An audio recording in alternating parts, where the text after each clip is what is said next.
السلام علیکم۔ پلکیں لمبی اور گھنی کرنے کے لیے زیتون کا تیل لگائیں۔ کھانسی گلے کی خراش میں ملٹھی کا استعمال کریں۔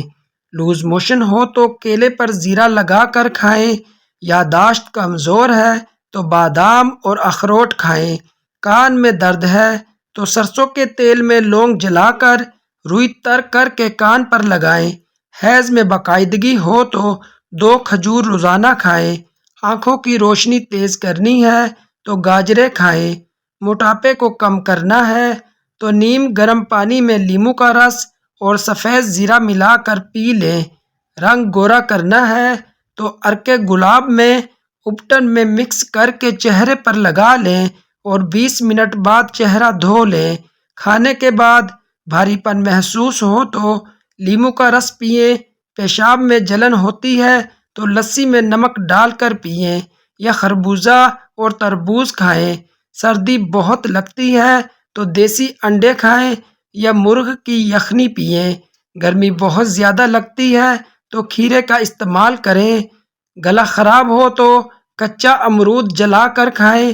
پیٹ میں درد ہو تو پودینہ کے پتے چبا کر کھائیں۔ کہ نہیں رک رہی تو 1 چٹکی زیرہ پھونک لیں۔ سر کے بالوں میں خشکی ہو تو سرسوں کے تیل میں انڈے کی سفیدی یا دہی ملا کر لگائیں، پھر 1 گھنٹہ بعد دھو لیں۔ سر میں جوئیں ہیں تو چنبیلی کا تیل لگائیں۔ ناف اتر گئی ہے تو ناریل کا تیل ناف میں لگائیں۔ پاؤں میں درد ہے تو زیتون کا تیل لگائیں۔ چوٹ لگی ہو تو خون روکنے کے لیے روئی ناریل کے تیل میں ڈبو کر لگائیں۔